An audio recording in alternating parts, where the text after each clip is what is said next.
اللہ اکبر. مرچیں کھا بیٹھا میں مرچیں کھا بیٹھا ہوں.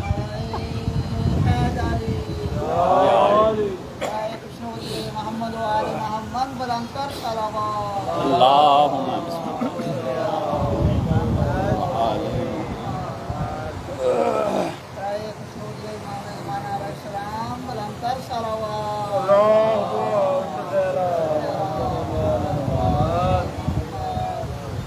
بسم اللہ الرحمن الرحیم. دعائے سلامتی امام زمانہ جل تعالیٰ پر. بسم اللہ الرحمن الرحیم. اللہم کن لولیک الحجۃ ابن الحسن العسکری صلواتک علیہ وعلی آبائہ فی هذه الساعة وفی کل ساعة ولیا وحافظا وقائدا وناصرا ودلیلا وعینا حتی تسکنہ ارضک طوعا وتمتعہ فیہا طویلا. ترجمہ پیش خدمت ہے. معبود محافظ بن جا اپنے ولی حضرت حجت ابن الحسن العسکری کا. ان پر تیری رحمتوں کا نزول ہو. ان کے آبائے طاہرین پر اس لمحے اور ہر آنے والے لمحے میں بن جا ان کا محافظ، نگہبان، نگران، حامی، مددگار، پیشوا، یہاں تک کہ روح عرض پر انہیں حکومت ملے اور تا دیر عرصہ وہ اس پر قائم رہیں. خدایا محمد و آل محمد پر نزول رحمت فرما اور ظہور میں تعجیل فرما. بسم اللہ الرحمن الرحیم. الحمدللہ رب العالمین والصلاة والسلام علی اشرف الانبیاء سید المرسلین خاتم النبیین شفیع المذنبین سراج السالکین نبی حرمین امام القبلتین محبوب رب المغربین اور رب المشرقین جد حسن الحسین ابو القاسم محمد وعلی لعنت الدائمۃ القوم الظالمین. موضوع عجائبات غدیر اور غدیر کے حیرت انگیز واقعات. حمد باری تعالیٰ غدیر کی جو بیان نہیں ہوتی. خطبہ غدیر بھی بیان نہیں ہوتا. خطبہ غدیر کو منبر نے ایک مقام پر لا کر روک دیا. یہ الگ سبجیکٹ ہے کہ خطبہ غدیر بیان نہ ہونے کے تشیعوں پر پاکستان میں کیا اثرات پڑے، کیا اثرات اور کیا بھگتنا پڑا. اور اس وقت ہم کہاں کھڑے ہیں؟ جب ظہور سر پر ہے، جب ظہور سر پر ہے. اور جو حکم دیا گیا تھا، سب سے بڑی بات یہ ہے کہ جو حکم پروردگار عالم نے اپنے نبی کو جو دیا سو دیا، ہم بری الذمہ نہیں تھے، وہ بیان نہ ہوا. تو ابتدا کرتا ہوں حمد باری تعالیٰ سے. یہ مکمل نہیں ہے، یاد رہے. اللہ کے لیے حمد ہے جو اپنی ذات کے واحد ہوتے ہوئے بلند و برتر اور سب پر غالب ہے. اس کا علم ہر شے پر محیط ہے، وہ اپنی جگہ ہوتے ہوئے ہر جگہ پر ہے.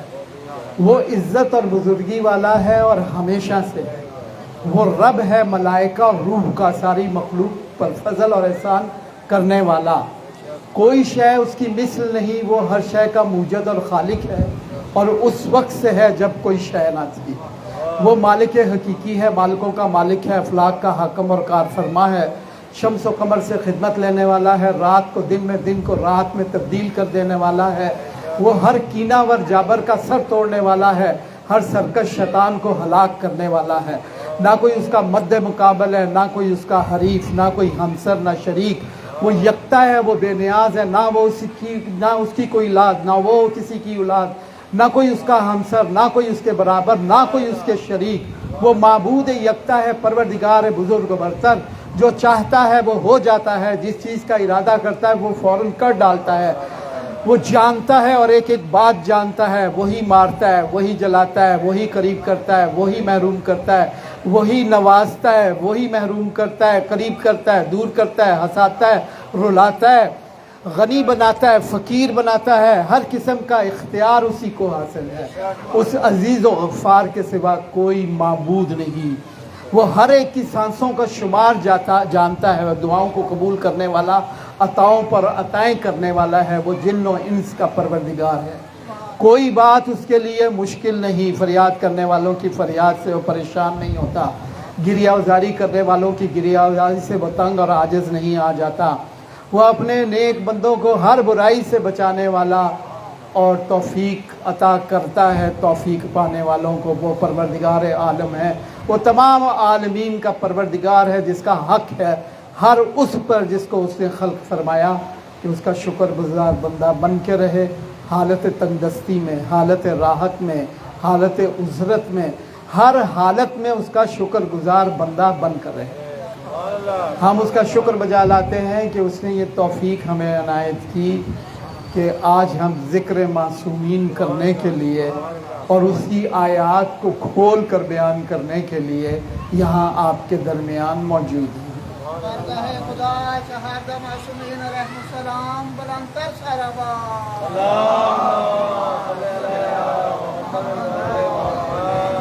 دراصل ہم شہدائے کربلا کا پرسہ بارگاہ امام زمانہ جل اللہ تعالیٰ فرجش اور بارگاہ معصومین میں پیش کرنے کے لیے جمع ہوئے ہیں۔ پروردگار عالم سے ملتمس ہوں کہ ہم سب کا پرسہ اور سلام اس مقدس ترین بارگاہ معصومین میں پہنچا دے اور اس سلام اور پرسے سے ہمارے شرف میں اضافہ فرمائے۔ مشہور و معروف آیہ مبارک آیت نمبر 64، پہلے بھی کل بھی تلاوت کا شرف حاصل کیا۔ یا ایھا الرسول بلغ ما انزل الیک من ربک، اے رسول جو کچھ پیغام پہنچایا گیا ہے اسے پہنچا دو، اور اگر نہ پہنچایا تو گویا رسالت ہی نہ پہنچائی۔ تو اب اس میں بہت سارے کویسچنز ہیں اس حصے میں کہ پروردگار عالم نے یہ کیوں کہا کہ اگر نہ پہنچایا۔ اس آیہ کریمہ میں ایک طرح سے آپ دیکھیے دھمکی کا عنصر تو رسالت ہی گئی، اور میں نے کل عرض کیا تھا کچھ تفصیل کے ساتھ کہ کس رسول کو کہہ رہا ہے جس کی زندگی کے 70 دن باقی ہیں، جو یتیم دنیا میں آیا، جس کا ایک ایک لمحہ ایک ایک لحظہ جو ہے وہ اپنے فرض کی ادائیگی ہے، اور کبھی یہ ممکن ہی نہیں۔ اور پھر آپ دیکھیے کہ خود شان نزول بیان کرتے ہوئے فرماتے ہیں کہ ہمیں 3 دفعہ عذر خواہی کی، یعنی 3 دفعہ آیہ مبارکہ نازل ہوئی اہل سنت کے مطابق بھی، اور تینوں دفعہ عذر خواہی اختیار کی کہ ہمیں اس حکم کے پہنچانے سے باز رکھا جائے۔ تو اس حکم میں تھا کیا؟ اس حکم میں تھا کیا؟ کل میں نے تفصیل سے بتایا کہ من کنت مولا ہو فہذا علی مولا سب سے بڑا اعلان غدیر ہے، مگر صرف یہ غدیر نہیں ہے، اور یہ تو 100 حدیث پڑھ چکے تھے۔ اب کس چیز کا ڈر تھا؟ اس زمانے میں جب ابو لہب اور ابو جہل تھے، وہ پہلی دعوت ذوالعشیرہ سے لے کے اب تو آپ کے گھر شیر جوانوں سے بھرے ہوئے تھے، اب کس چیز کا خوف تھا؟ اور خدا کہہ رہا ہے کہ مت گھبراؤ، اللہ تمہیں محفوظ رکھے گا۔ اور اگلا جملہ عجیب ہے کہ بے شک اللہ کافروں کی رہنمائی نہیں کرتا۔ یہ کافر کہاں سے آگے؟ بت خدے تو ختم ہو چکے تھے، گرائے جا چکے تھے، اسلام کا تو نفاذ ہو چکا تھا، یہ کافر کہاں سے آگے؟ اس کا مطلب یہ ہوا کہ کوئی میعاد مقرر نہیں ہے کہ کب کون کافر کے درجے پر جا بیٹھے، ہو جائے کوئی بھی ہو۔ تو لہٰذا عزیزان گرامی کا میں نے کل آپ کی خدمت میں کہا تھا کہ میں کتاب بھی آپ کی خدمت میں لے کے آؤں گا، کیونکہ یہ چیزیں بیان نہیں ہوئی۔ مکمل خطبہ علامہ طبرسی کی کتاب الاحتجاج میں ہے، اور 20 کتب میں ہے، حیرت کی بات ہے 20 کتب میں ہے۔ یہ نثار آرٹ پریس نے اس کو چھاپا کوئی 20-25 برس پہلے، پاک پولی ٹیکنک والے زیدی صاحب نے اس کو چھپوایا تھا۔ یہ بہت معتبر ادارہ ہے نثار آرٹ پریس، اور اس میں آپ دیکھیے کہ نزول آیہ مبارکہ، محل وقوع، آیات، کوئی چیز نہیں چھوڑی۔ اب حدیث غدیر کہاں کہاں ہے؟ 2ویں صدی، 3ویں، 4ویں، 6ویں، یہ ساری صدیوں کا اس میں ذکر ہے۔ 109 صحابہ کرام کے نام ہیں، 109 آپ دیکھیے۔ اچھا منتخب کتابیں ہیں، منتخب کتابیں 88 ہیں، یہ تو 20 سال پہلے تھی۔ اچھا مورخین اسلام ہیں، یہ 24 ہیں۔ تفاسیر، متکلمین، ارباب لغت، کوئی پہلو نہیں چھوڑا کہ کہاں پہ غدیر ہے۔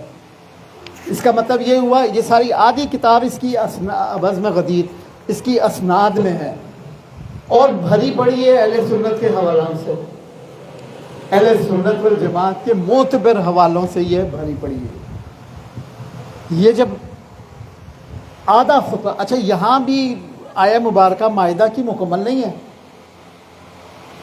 بے شک خدا کافروں کی رہنمائی نہیں کرتا، اس میں نہیں ہے۔ آپ قرآن کھول کر دیکھیے، آیت نمبر 64 پوری اس کے ساتھ ہوتی ہے۔ یہ ہمارے یہاں پڑھا بھی نہیں جاتا اور لکھا ہوا بھی نہیں ہے یہ۔ اور مجھے بھی یقین کیجیے، کل جب میں نے قرآن کریم کھولا کہ میں ترجمہ ایک دفعہ دیکھ لوں تو اس میں یہ آیا کہ بے شک خدا کافروں کی رہنمائی نہیں کرتا۔ تو اس وقت میں پریشان ہو گیا کہ سب سے پہلی بات ہے کہ یہ جملہ منبر اور کتب اور دانشور کیوں کھا گئے؟ اور اس سے پہلے خود میں نے بہت تقاریر کی اور اعتراض کیا مکتب اہل حدیث پہ۔ کیا اعتراض کیا؟ وہ ویلڈ اعتراض ہے، ویلڈ ہے وہ، کہ وہ کہتے ہیں کہ نبی اکرم صلی اللہ علیہ وسلم کے لیے آیہ کریمہ پیش کرتے ہیں کہ یہ تو بشر ہے ہم جیسا، یہ تو بشر ہے ہم جیسا، اور اسی پہ بیس کرتا ہے مکتب اہل حدیث۔ اچھا شان نزول بہت ضروری ہے، جیسے اس کی شان نزول ضروری ہے تو اس آیہ مبارکہ کی کہ بشر ہے مجھ جیسا، شان نزول یہ ہے کہ تبلیغ فرما رہے تھے۔ ابو لہب بھی تھا اور ابو جہل بھی تھا اور دوسرے کفار بھی تھے، مغرب نزدیک تھی اور وہ مان نہیں رہے تھے۔ جنہوں نے نہیں ماننا وہ نہیں مانتے۔ جب کچھ پلے نہ پڑانا تو کہا اچھا اگر یہ کنکر آپ کی گواہی دے، تو کنکر کو آپ نے اٹھایا، کہا کہ اے کنکر میں کون ہوں؟ تو آواز ہے آپ محمد مصطفیٰ صلی اللہ علیہ وسلم عبد رسول اور عبد ہیں اور رسول ہیں۔ اچھا اب وہ کنکر واپس رکھا، اب سمجھ نہیں آئی، سامنے درخت تھا، کہا اگر یہ درخت آپ کی گواہی دے، آپ نے فرمایا ہے درخت درمیان میں سے نصف ہو جا اور چل کر میری طرف آ۔ درخت نصف ہوا، چل کر آیا اور گواہی دی، آپ نے پلٹا دیا، اب سٹ پٹا گئے۔ اچھا وہاں جو لوگ بیٹھے تھے اس زمانے کے، جادو کے اثرات بہت تھے، نعوذ باللہ نعوذ باللہ۔ جب یہ جیسے ہی پہلا واقعہ کنکر نے گواہی دی، انہوں نے کہا یہ تو بہت بڑا جادوگر ہے۔ جب درخت کو پلٹایا گواہی دکھا، یہ تو بہت بڑا جادو۔ اب ایک گو، وہ جانور، وہ گو چھپکلی نما یا بڑا سا ہوتا ہے، وہ گزرا تھا، انہوں نے کہا اگر یہ گو گواہی دے، آپ نے کہا گو پلٹ، وہ پلٹا کون فی البدی اشعار ہیں اس گو کے تاریخ میں لکھے ہیں جو آپ کی شان میں کہے۔ اچھا اس میں اتنے میں ستارے چاند نکل آیا۔ اب جب کچھ نہ بن پڑا تو کہا اگر یہ چاند گواہی دے۔ اب وہ جو لوگ تھے پریشان ہو گئے کہ جادو کا اثر جو ہے وہ آسمان کی چیزوں پر نہیں ہوتا۔ اب یہاں شق القمر کا واقعہ پیش آیا تو ساتھ ہی آیہ کریمہ آ گئی کہ اے رسول ان سے کہہ دو میں تو بشر ہوں تم جیسا، مگر آگے کی آیت کو بیان نہیں کرتے، مگر مجھ پر وحی آتی ہے، اس کو بیان نہیں کرتے مگر مجھ پر۔ اور ہم نے بھی جب میں نے اس کو پڑھا تو میں نے کہا یہ کیا ہے؟ اچھا میں نے تفسیریں کھولی، کوئی جواب نہیں ملا، ذکر ہی نہیں ہے کہ یہ کس کے لیے، یہ کافر کون ہے، ذکر ہی نہیں ہے۔ اس سے اور پریشان، میں نے پھر کم فون کیا، میں نے کہا مجھے بتایا جائے، یہ تو بہت ہی عجیب و غریب معاملہ ہو گیا، عجائبات غدیر واقعاً عجائبات غدیر بن گئے۔ آپ مجھے بتائیے، بڑے بڑے مفسر ہیں، آپ کم سے جواب نہیں ملے گا تو کہاں سے جواب ملے گا؟ آپ مجھے بتائیے کہ اس کو بیان کیوں نہیں کیا جاتا؟ اور اس آیہ کریمہ میں کہ بے شک خدا کافروں کی رہنمائی نہیں کرتا، ہدایت نہیں کرتا، یہ کس کے بارے میں ہے یہ بتایا جائے۔ انشاءاللہ اگر انہی ایام میں جواب آ گیا تو آپ کی خدمت میں پیش کر دوں گا۔ ایک مرتبہ درود پڑھیے گا۔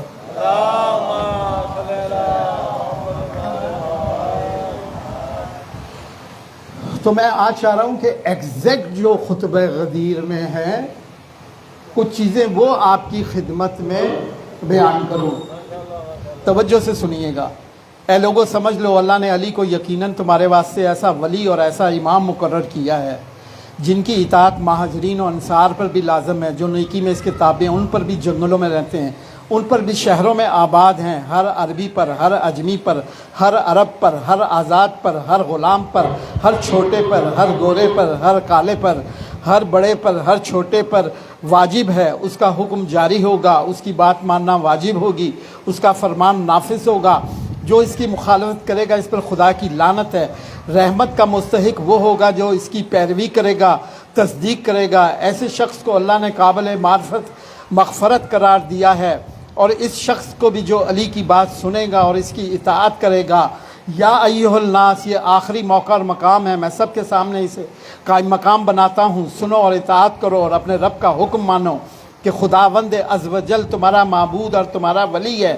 اس کے بعد اس کا رسول محمد ولی ہے تمہارا، جو تم سے کھڑا بات کر رہا ہے میرے بات اللہ کے حکم سے، جو تمہارا رب ہے، علی ولی اور امام ہے۔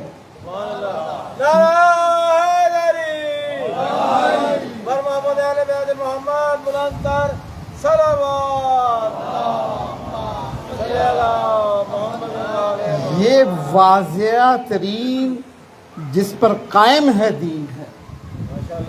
آیا مبارکہ بھی اس کے بارے میں ہے کہ اللہ ولی ہے، اس کا رسول، اور وہ جو حالت رکوع میں زکوٰۃ دیتے ہیں، اور یہ واضح ہے۔ اب دیکھیں ہم نے نعرے، ہم اتنا آگے چلے گئے کہ علی رب کے نعرے لگانے لگے۔ اب یہ واضح ہے اور تکرار ہے کہ پھر میرے بعد اللہ کے حکم سے جو تمہارا رب ہے، علی تمہارا ولی اور امام ہے، علی ولی اور امام ہے۔ پھر قیامت تک امامت میری ذریت میں رہے گی جو علی کے صلب میں ہوگی، قیامت تک ذریت علی کی نسل میں امامت میں رہے۔ اے لوگوں، کوئی علم ایسا نہیں جسے خدا نے میری ذات میں محصور نہ فرما دیا ہو اور میں نے وہ امام متقین علی کو نہ دے دیا ہو۔ کوئی ایسا علم نہیں جو میں نے علی کو تعلیم نہ دیا ہو۔ لوگوں، اس سے بہک کر کہیں اور نہ جانا، اس سے الگ نہ ہونا، اس کو حاکم بنانے میں بیزاری اختیار نہ کرنا۔ لوگوں، اس کی فضیلت تسلیم کرو، اسے اللہ نے فضیلت دی ہے، اور اس کی امامت کو مانو، اللہ نے اس کو امام مقرر کیا ہے۔ لوگوں، یہ اللہ کی طرف سے امام ہے، اور اللہ کسی ایسے شخص کی توبہ قبول نہ کرے گا جو اس کی امامت کا منکر ہے، اور ہرگز اسے نہ بخشے گا۔ اور اللہ کی طرف سے یہی ہوگا کہ جو علی کے حکم کی مخالفت کرے، اس کے ساتھ ایسا ہی برتاؤ کرے اور اس کو ہمیشہ ہمیشہ کے لیے سخت سے سخت عذاب میں ڈال دے۔ ہمارے نبی سب سے ہمارا اللہ تعالیٰ فرماتے ہیں کہ پروردگار عالم ہمارے سبب سے رزق نازل فرماتا ہے، ہمارے سبب سے رزق نازل فرماتا ہے، اور جو شخص میرے اس قول کو رد کرے ملعون ہے، مغضوب ہے، اگرچہ اس کے خیال کے موافق نہ ہو۔ آگاہ ہو جاؤ کہ جبریل نے مجھے خدا کی طرف سے خبر پہنچائی ہے، وہ فرماتا ہے جو شخص علی سے دشمنی کرے اور اس سے دوستی نہ رکھے، اس پر میری لعنت ہوگی، میرا غضب ہوگا۔ اچھا، یہ لعنت اور غضب یہ بار بار ہے۔ اب وہ سب تو یہ 2-2.5 گھنٹے کا خطبہ ہے، اس کو میں ریپیٹ نہیں کر سکتا، لہٰذا میں اس کو مختصر کر رہا ہوں۔ اب آپ دیکھیے، یا ایھا الناس، یہ علی اور جتنے میری اولاد میں سے ہیں معصوم ہیں۔ اب اپنی اولاد کا ذکر کر رہے ہیں غدیر میں، یہ سب ثقل اصغر ہیں اور قرآن مجید ثقل اکبر ہے۔ دیکھو خدا عز و جل نے فرمایا اور میں نے خدا عز و جل کی طرف سے سنا دیا، سمجھ لو کہ میرے اس بھائی کے سوا کوئی اور امیر المومنین نہ ہوگا، نہ میرے بعد کسی کی امارت جائز ہے علی کے بغیر۔ پھر حضرت علی علیہ الصلوۃ والسلام کو اتنا بلند کیا کہ ان کی بغلوں کی سفیدی نظر آنے لگی، اور آپ نے فرمایا من کنت مولا فہذا علی مولا۔ پھر اس کے بعد لعنت کا ذکر ہے، خدایا اس کو دوست رکھنا جو علی سے دوستی رکھے، جو علی کا دشمن وہ میرا دشمن۔ خدایا اس پر لعنت کرنا جو انکار کرے، اس پر خدا کا غضب آئے گا۔ یا اللہ، تو نے مجھ پر یہ آیت نازل فرمائی کہ امامت تیرے علی ولی کے لیے ہے، اور جب میں نے اس کو کھول کر بیان کیا تو میں نے علی کو اپنا قائم مقام بنا لیا۔ اب اس کی تفصیلات ہیں، اور اس کے بعد جو ہے وہ دوسرا حصہ شروع ہوتا ہے جو بیان نہیں ہوا، یہاں تک لے کر آنے کے لیے تمہید تھی۔ بر محمد و آل محمد صلوات۔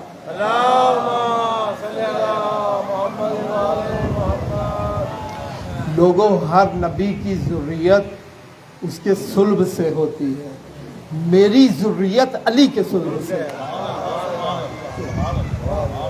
ہر نبی کی ذریت اس کے صلب سے ہوتی ہے، میری ذریت علی کے صلب سے ہے۔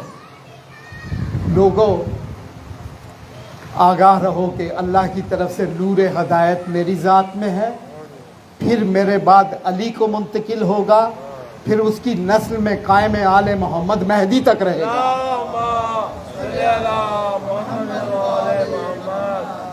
اس لیے کہ خدائے عز و جل نے ہمیں حجت قرار دیا ہے تمام اہل عالم کی تقصیر کرنے والوں پر، انات برنے والوں پر، ظلم کرنے والوں پر، ضلالت کرنے والوں پر، گناہ کرنے والوں پر۔ لوگوں آگاہ ہو جاؤ، میں نبی ہوں، تمہیں ڈرانے والا ہوں، علی تمہیں منزل تک پہنچانے والا ہے۔ لوگوں آگاہ ہو جاؤ، قائم آل محمد مہدی ہم دونوں کی نسل سے ہوگا، تمام ظالموں سے بدلہ لینے والا مہدی ہوگا، مشرکوں کے ہر گروہ کو قتل کرنے والا مہدی ہوگا، دین خدا کی نصرت کرنے والا مہدی ہوگا، قلعوں کو مسمار کرنے والا، منہمد کرنے والا مہدی ہوگا، اس گہرے سمندر میں سب سے زیادہ فیض پانے والا مہدی ہوگا، ہر فضیلت والے کی فضیلت اور ہر جاہل کی جاہلیت بتانے والا مہدی ہوگا۔ یاد رکھو کہ وہ اللہ کی طرف سے سمجھدار اور برگزیدہ ہوگا، یاد رکھو کہ علم اس کے پاس ہوگا، نور اس کے پاس ہوگا، وارث مہدی ہوگا، دین خدا کی ہر بات بتانے والا مہدی ہوگا، خدا کے دوستوں کے ہر خون ناح کا بدلہ لینے والا مہدی ہوگا، دین خدا کی نصرت کرنے والا مہدی ہوگا۔ جو جو گزرے سب نے مجھ سے پہلے اس کی بشارت دی ہے۔ حجت خدا کے طور پر مہدی باقی رہے گا، کوئی اس پر غلبہ نہ پا سکے گا، کوئی اس پر چھا نہ سکے گا، وہ اللہ کی طرف سے اللہ کا ولی اور زمین پر اس کا حاکم ہے۔ نعرہ تکبیر، اللہ اکبر، نعرہ رسالت، نعرہ حیدری، حسینیت زندہ باد، یزیدیت مردہ باد، اور محمد و اہل بیت محمد بلند سے بلند تر صلوات۔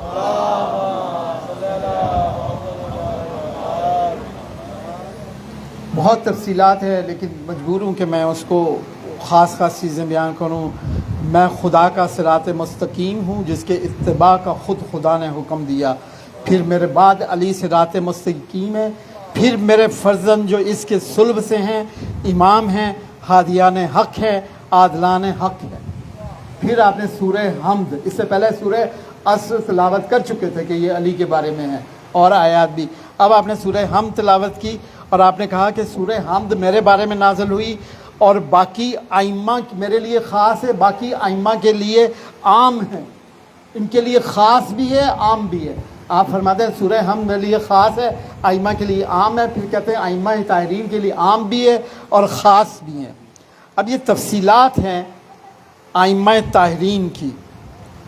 اچھا، اس کے بعد اصل غدیر کا جو پیغام ہے یہ قیامت تک کا منشور ہے۔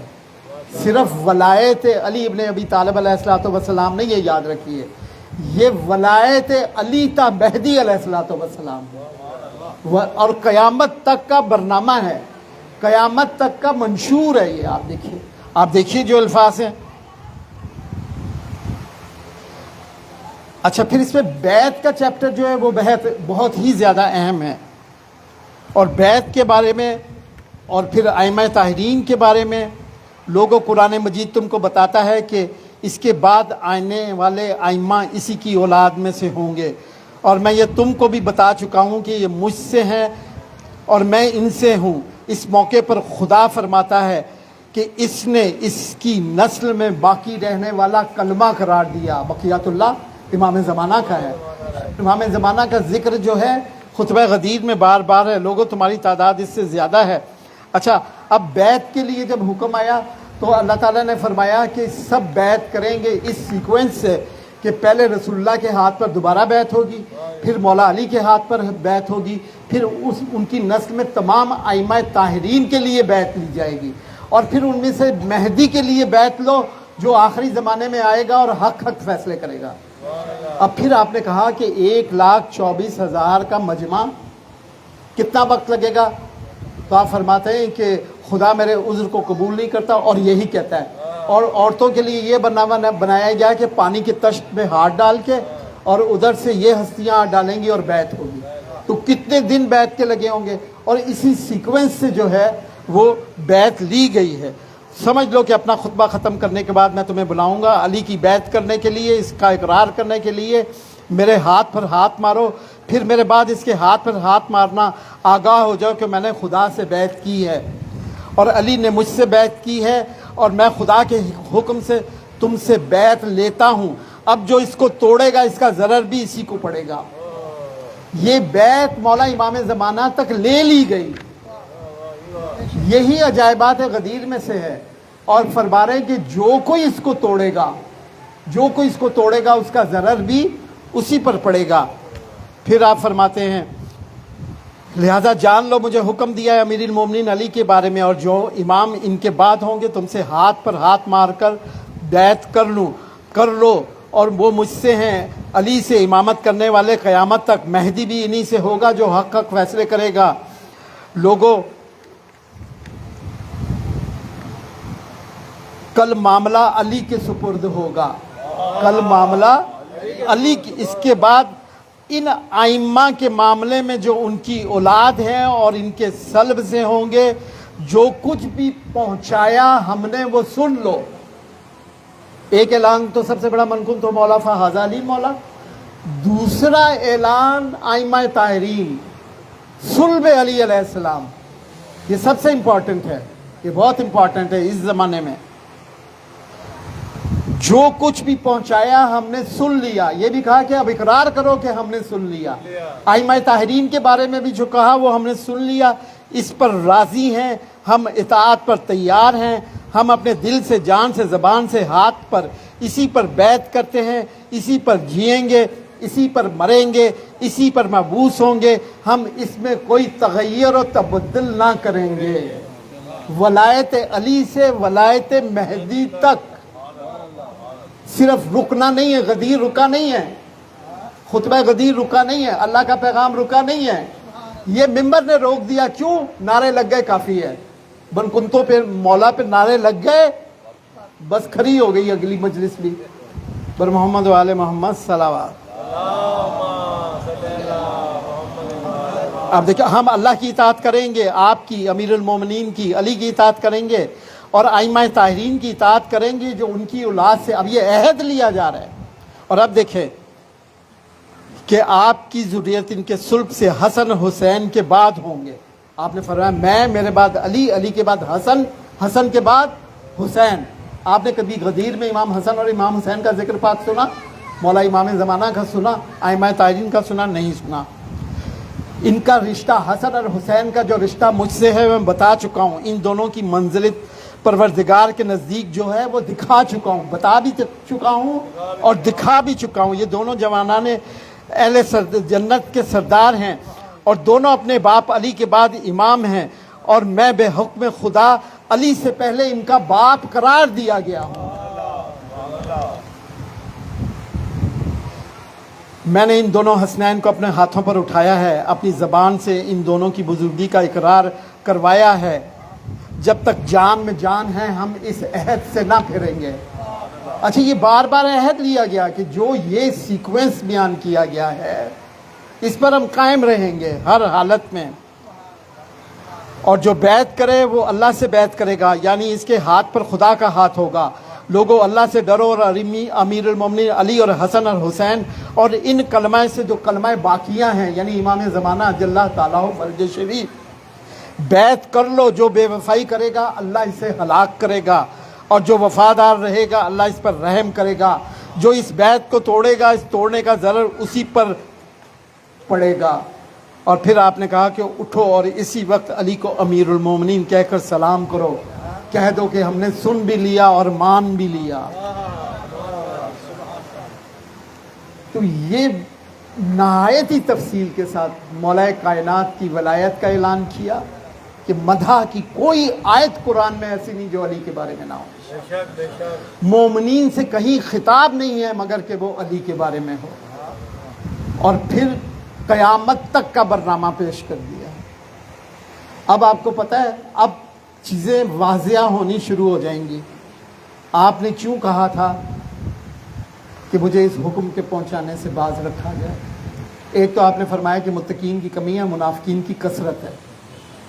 دوسرے جب اس میں اہم ترین ائمہ طاہرین کا ذکر ہے، اس میں گرامی لے کر میرے بعد حسن، حسن کے بعد حسین، پھر ائمہ طاہرین مہدی تک، تو آپ نہیں سمجھے آپ ابھی سمجھے نہیں خدا کیا چاہ رہا تھا رسول سے۔ خدا چاہ رہا تھا کہ اپنی ساری نسل کی قربانی دے دے رسول۔ آپ کو پتا تھا کہ یہ میں نے کہہ دیا ہر شخص دشمن ہو جائے گا اور کربلا بپا ہو جائے گی۔ اللہ کا رسول اور انکار کرے ممکن ہے، مگر اہتمام حجت کیا آپ نے۔ آپ دیکھ رہے تھے کربلا بپا ہو رہی ہے، اور ہوا ایسا کہ نہیں ہوا؟ کسی نے مانا غدیر کو؟ نہیں مانا۔ ہم نے تو بیان کرنا بھی مناسب نہ سمجھا۔ دوسروں کو چھوڑے، ہمیں ان سے گلہ نہیں ہے۔ جب اپنے گھر میں مسائل ہو تو اپنے گھر کی بات کرنی چاہیے، دوسروں کو ہم کیا دیکھیں؟ ہم نے کیوں حمد باری تعالیٰ بیان نہیں کی؟ کیوں ہم نے حسنین شریفین کا، ائمہ طاہرین کا ذکر، کیوں ہم نے امام زمانہ کا ذکر نہیں کیا؟ کیوں قیامت تک کا منشور تھا ہم نے محدود کر دیا مولا کائنات علی ابن ابی طالب علیہ السلام تک؟ کون اس کا جواب دے؟ اور پھر سب سے بڑی اس خطبے کی جو جان ہے، جو روح ہے، جس پر آپ اور ہم پابند ہوتے ہیں، وہ میں آپ کو پڑھ کر سناؤں گا۔ اس کے 35ویں نمبر پر لکھا ہوا ہے، لوگوں میں امامت اور وراثت کو قیامت تک تمہارے درمیان چھوڑتا ہوں۔ کہتے ہیں وراثت نہیں ہوتی، میں امامت اور وراثت کو، دیکھیے امامت بھی قیامت تک، وراثت بھی قیامت تک، میں امامت اور وراثت کو قیامت تک تمہارے درمیان چھوڑتا ہوں۔ اب یہ حجت، جو حکم مجھے دیا گیا تھا بات پہنچانے کا، وہ میں نے پہنچا دی۔ اب یہ حجت ہے ہر اس پر جو موجود ہے، جو موجود نہیں ہے۔ آپ موجود نہیں تھے۔ اب حجت ہے ہر اس پر جو حاضر ہے اور جو حاضر نہیں ہے۔ اب حجت ہے ہر اس پر جو پیدا ہو چکا ہے اور جو پیدا نہیں ہوا۔ یہ یہاں سے پڑھ رہا ہوں میں 35 نمبر، اس کی عربی بھی ہے، سب بھی ہے، کوئی دیکھنا ہے جو چاہے تو دیکھ لے۔ اب یہ حجت ہے ہر اس پر جو موجود ہے، جو موجود نہیں ہے، جو حاضر ہے، جو حاضر نہیں ہے، جو پیدا ہو چکا ہے، جو پیدا نہیں ہوا۔ جو حاضر ہے، جو موجود ہے، وہ اس کو بتائے جو غیر موجود ہے، جو حاضر ہے وہ اس کو بتائے جو غیر حاضر ہے، جو پیدا ہو چکا ہے وہ اس کو بتائے جو پیدا نہیں ہے، اور اس کو تا قیامت چلایا جائے۔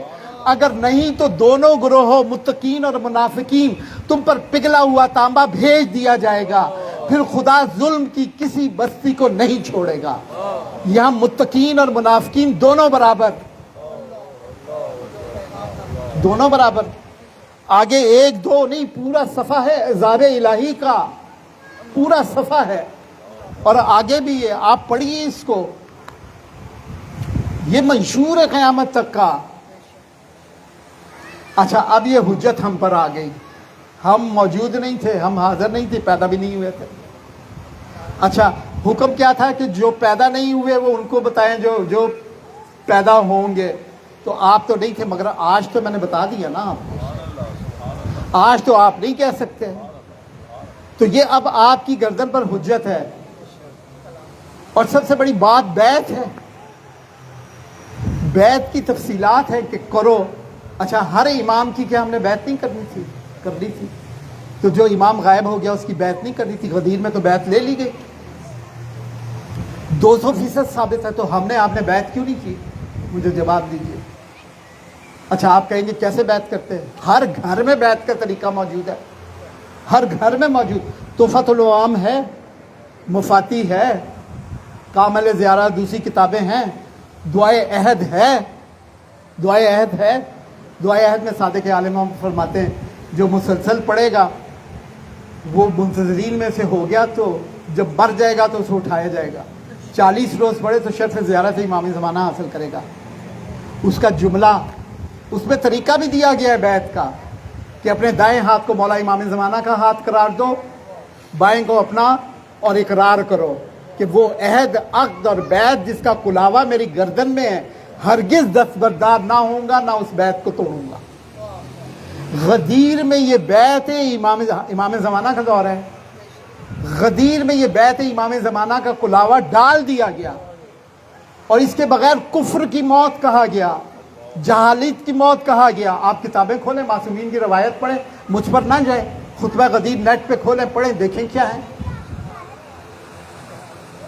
یہ بیعت کا کلاوہ ہماری گردن میں ہے جس کے لیے ہم تیار نہیں ہیں، مگر دعایت کہتی ہے وہ عہد عقد اور بیعت روزانہ میں پڑھتا ہوں مجلس کے اختتام پہ، وہ عہد عقد اور بیعت جس کا کلاوہ میری گردن میں ڈال دیا گیا ہے اس سے ہرگز دستبردار نہ ہوں گا. اور اس پہ بار بار عہد لیا گیا ہے کہ بیعت کو نہیں توڑوں گا، اس کا ضرر مجھے بھی پڑے گا.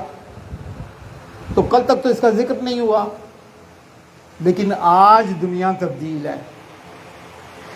ابھی میں الحمدللہ پچھلے مہینے میں قم میں تھا تو بچے خریداری کر کے آ رہے تھے بینرز وغیرہ کی، اور پھر ہم نے وہاں پہ دیکھا، سوشل میڈیا پہ بھی دیکھا، سب سے زیادہ غدیر کے نعرے پتہ ہے کیا تھے؟ بینرز کیا تھے کہ غدیر یعنی بیعت امام زمانہ اور بس. ترانے بن چکے ہیں، میرے پاس موجود ہے کسی کو چاہیے ہو. بینر لگا ہوا ہے بڑا سا، قم میں اجتماع بزرگ بیعت امام زمانہ. اب جب غدیر کے حوالے سے یہاں یہ بات آئے گی کہ غدیر کا مطلب بیعت امام زمانہ، تو کہیں گے یہ کیا بات ہے؟ غدیر کا مطلب من کنت مولا فہذا سب سے بڑا اعلان ہے، تو کنفیوز ہوں گے نا ہم. اچھا یہ بیعت کس قسم کی ہے؟ دیکھیں ہمارے عقیدے کے مطابق بیعت وقت کے امام کے ہاتھ پر بیعت ہے.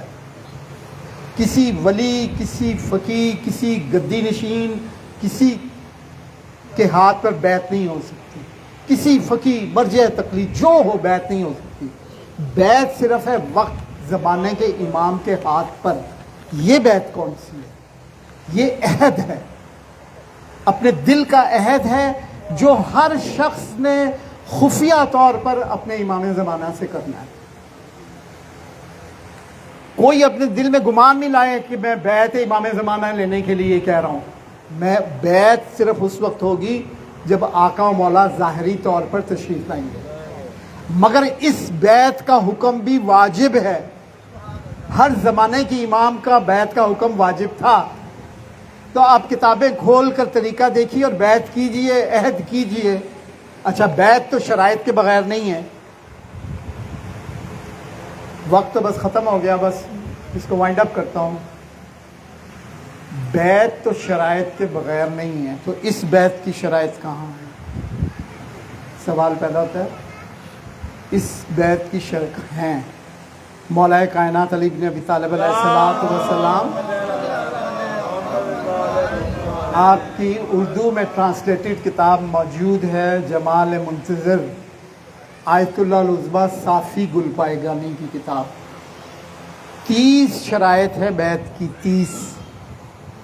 جن شرائط پہ سب سے پہلے 313 بیعت کریں گے، پھر سب کریں گے، پھر 10,000 کرے گا، پھر سب کریں گے. اور ہم اور آپ بھی انہی شرائط پر بیعت کریں گے، انہی شرائط پر بیعت کریں گے. یہ بہت اہم ہے، کریں گے بھی اور کرنی بھی تھی. اب جو عہد کریں گے کہ میں دعائے عہد پڑھوں گا ہر صبح کو یہ عہد ہوتا ہے، یا ہر شب جمعہ کو، صبح جمعہ کو، تو آپ یہ شرائط ذہن میں رکھیں گے. یہ اویلیبل کتاب ہے، یہ دونوں کتابیں اویلیبل ہیں. میں کوئی ایسی بات نہیں کر رہا. میں نے اس کے بہت سے اپنے اجتماعات میں، جہاں بھی چونکہ میرا سبجیکٹ مہدویت ہے، اس لیے میں نے اس کے پمفلٹ آج سے 10 سال پہلے بھی بنا کے یہ شرائط کے تقسیم کیے. اور البتہ اس میں بھی لکھا ہے کہ آیا مبارکہ کی جب کہ علی سے لے کے مہدی تک نہیں ہے، صرف علی اے رسول جو علی کے بارے میں پیغام دیا گیا ہے. تو اب میں اس کو علی سے تا مہدی کرتا ہوں، اس کو لکھتا ہوں ساتھ علی تا مہدی. تو یہ 30 شرائط ہیں، اور الحمدللہ اس میں سے بیشتر تو آپ پابند ہیں کہ آپ ان شرائط کوئی مشکل بھی نہیں ہے. آپ ان کو یاد کیجئے، ابھی یاد کر لیجئے، آپ اتنی مشکل نہیں ہے. اچھا سورہ ممتنع پارہ نمبر 28 میں بیعت کا ذکر ہوا ہے رسول اکرم صلی اللہ علیہ وسلم سے خواتین کے بارے میں کہ یہ مومنات آپ کے پاس آئے تو بیعت لے لیجئے اس شرط پر کہ وہ شرک نہیں کریں گی، وہ اپنی اولاد کو قتل اور ہلاک نہیں کریں گی، وہ کسی نیکی میں آپ کی نافرمانی نہیں کریں گی، وہ اپنے ہاتھوں اور پاؤں کے مابین بہتان نہیں باندھیں گی، وہ چوری نہیں کریں گی، وہ زنا نہیں کریں گی. یہ 6 شرائط وہی ہیں جو قرآن کریم سورہ ممتنع میں ہے. تم شرک نہیں کرو گے، تم اپنی اولاد کو قتل اور ہلاک نہیں کرو گے. دیکھیں قتل قتل ہے، ہلاکت ہلاکت ہے. آپ دیکھیں جس نے معرفت امام زمانہ حاصل نہ کی اور وہ مر گیا، وہ جاہلیت کی موت مرا. اگر کسی نے اپنے فرزندان کو، اپنی اولاد کو معرفت امام زمانہ نہ دی تو اس نے ہلاک کر دیا. قتل نہ کیا مگر ہلاک کر دیا. تم شرک نہیں کرو گے جس کی بہتات ہو گئی، اور حمد باری تعالیٰ بیان ہو جاتی تو سوال ہی پیدا نہیں ہوتا تھا. تم شرک نہیں کرو گے، تم اپنی اولاد کو قتل اور ہلاک نہیں کرو گے، تم کسی نیکی میں رسول اللہ کی نافرمانی نہیں کرو گے، تم چوری نہیں کرو گے، تم زنا نہیں کرو گے. اب دھیان سے سنیے گا. تم کسی مسلمان کو گالی نہیں دو گے، تم کسی مسلمان کو گالی نہیں دو گے، تم کسی کی چادر اور چار دیواری کی حرمت کو پامال نہیں کرو گے، تم یتیم کا مال نہیں ہتھیاؤ گے، تم جھوٹی گواہی نہیں دو گے، تم کسی کو قتل نہیں کرو گے جس کا خون امام نے حرام قرار دیا ہو، تم کسی کا گھر اس کی رضامندی کے بغیر نہیں گراؤ گے، تم گندم اور جو کی ذخیرہ اندوزی نہیں کرو گے، تم مسجدوں کو ویران نہیں کرو گے، تم پاکیزہ خوشبو کا استعمال ترک نہیں کرو گے، یعنی پاکیزہ خوشبو لگا کے رکھو گے، تم مردوں کے لیے سونے کی پیٹیوں کا استعمال، پٹیوں کا استعمال نہیں کرو گے.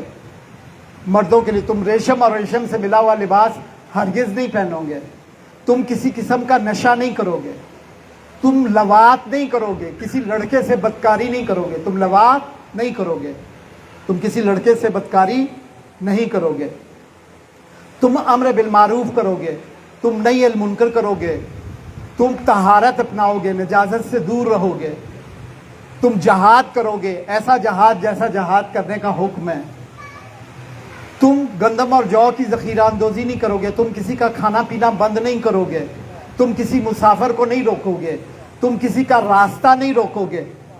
ہم یہاں شادی ہو، ماتمداری ہو، رستہ رو، سب سے پہلے رستوں کو کھلا کریں گے. جب مولا ظہور فرمائیں گے مسجدیں بھی گرا دیں گے. تم کسی کا رستہ نہیں روکو گے، تم کسی مسافر کو نہیں لوٹو گے، تم اپنے رخسار کے نیچے خاک کا تکیہ بناؤ گے، تم امر بالمعروف کرو گے، تم نہی المنکر کرو گے، تم ایسا جہاد کرو گے جیسا جہاد کرنے کا حق ہے. یہ 30 شرائط ہیں. مشکل ہے مگر اپنی زندگی کو بیعت کے دائرے میں لے کر آئیے.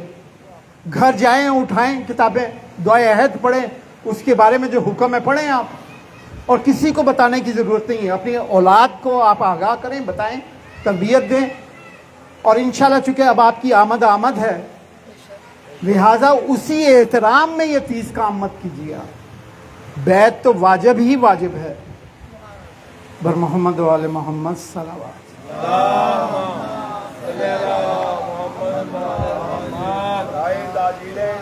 امام زمانہ بلند سے بلند تر سر آواز.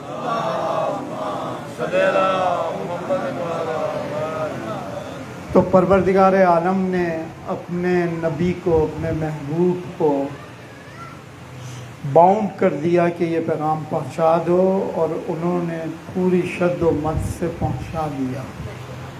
اور ہمیں بھی اس میں باؤنڈ کر دیا کہ اگر یہ نہ کیا تو متقین و منافقین پگھلا ہوا تانبا بھیج دیا.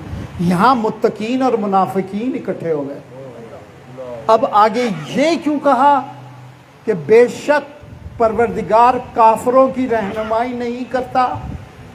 اس کا جواب مجھے تلاش کرنے دیجئے. لیکن یہ سخت مرحلہ ہے جہاں ہم کھڑے ہیں. کچھ تو وہ ہیں جنہوں نے سازش کی کہ نبی اکرم صلی اللہ علیہ وسلم کو اپنے راستے سے ہٹا دیں، غدیر میں بھی اور بعد میں بھی، اور بجلی چمکی. مگر یہ جو پابندی ہم پر عائد ہو گئی، اس آیہ مبارکہ میں اس سے کیا مراد ہے؟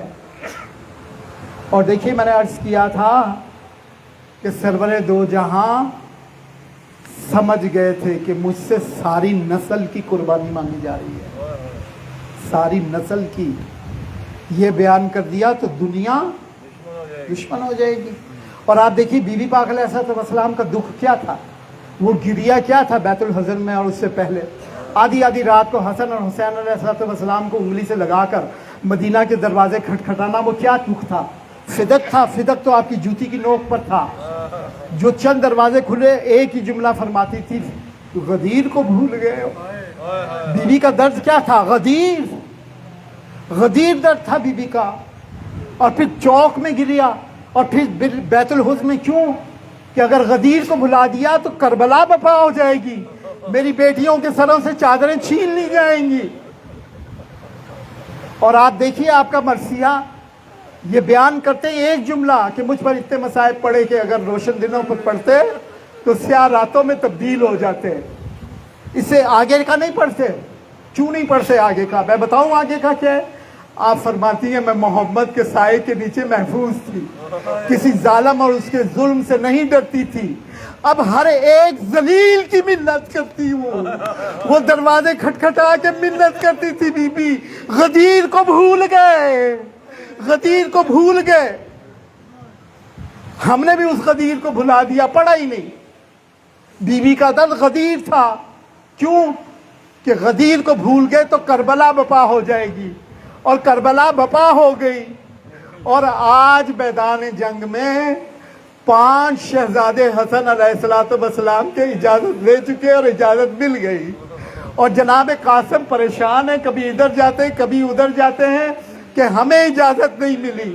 اس پریشانی کے عالم میں جب اپنی والدہ ماجدہ کے خیمے میں گئے اور کہا کہ 5 بھائیوں کو اجازت مل گئی، اور وہ سب شہداء ہیں، جناب حسن مثنیٰ کے علاوہ وہ سب شہید ہیں، باقی 4 بھی امام حسن مشتبہ کے.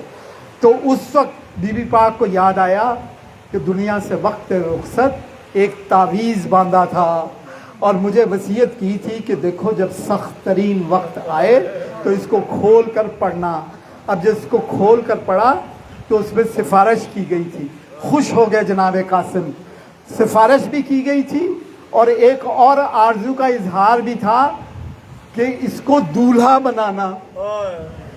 یہ رشتہ بھی مانگا گیا تھا اس میں. جناب فاطمہ کبریٰ، تمام بیٹیوں کے نام فاطمہ تھے، البتہ یہ تاریخ میں جناب زبیدہ کے نام سے بھی مشہور ہوئی. تو یہ اب تاریخ کی ایک بحث ہے کہ یہ شادی ہوئی یا نہیں ہوئی. لیکن پورے جتنی بھی میں نے تحقیق کی، جتنے بھی دیکھا، یہ 200% یہ شادی ہوئی ہے. جتنے بھی اس کے میں نے پڑھے، اور اولیاء اللہ صفات کے بھی مصنفین کو میں نے پڑھا، جن کو کشف ہوتا تھا ان کو بھی میں نے پڑھا، اور صاحبان نظر کو بھی پڑھا، اور اس میں 80% 90% یہی ہے کہ یہ شادی میدان کربلا میں ہوئی ہے. اور خود جو میں نے اپنی آنکھوں سے دیکھا، 88 میں زیارت کے لیے گیا، خیمہ گاہ میں گیا تو سب خیمے ختم ہو گئے. یوں مولا عباس کا خیمہ تھا، اور ایسے خیمے تھے پاک بیبیوں کے، اور خیمے ختم ہو گئے. میں نے کہا وہ کونے میں کیا ہے؟ پھر ایک کونے میں فاصلے، ان خیموں سے فاصلے کے بعد ایک خیمہ تھا. میں جب اس خیمے گیا تو وہ حجلہ عروسی تھا، سہرے لٹکے ہوئے، مسہری سجی ہوئی. تو کہا گیا یہ جناب قاسم کا خیمہ ہے.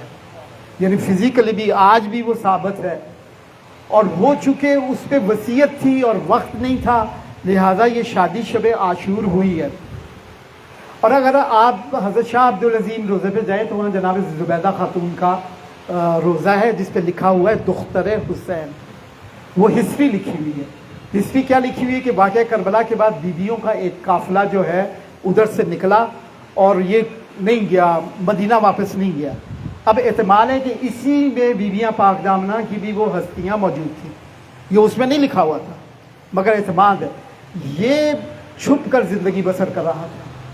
اچھا ادھر کیا ہوتا ہے؟ ادھر یہ ہوتا ہے کہ جب یزید کے دربار میں جناب قاسم علیہ السلام کا سر مبارک پہنچتا ہے تو ایک سپاہی اتنا خوبصورت و حسین و جمیل ہوتا ہے کہ ایک شب کے لیے وہ یزید سے کہتا ہے کہ یہ مجھے دے دو. ایک شب کی اس کے اوپر یہ ساری ہسٹری لکھی ہوئی ہے. جو میں دو روزے، ایک ان کا روزہ ہے جناب زبیدہ خاتون کا. جناب زبیدہ خاتون کے روزے میں لکھا ہے کہ ان کا اصل نام فاطمہ الکبریٰ ہے، اور یہ چھپ کر زندگی گزار کر رہے تھے شمران کی پہاڑیوں میں. اس وقت کا جو بلون بادشاہ تھا اس کو جب خبر ہوئی تو اس نے حملہ کیا، تو یہ بیویاں یہاں سے چلی ہیں اور یہاں پہ آئی ہیں شاہ عبدالعزیز. اور اس وقت جب اس نے چاہا ہے کہ گرفتار کرے تو دعا، اور یہاں پہ شدید بیمار تھی جناب فاطمہ کبریٰ.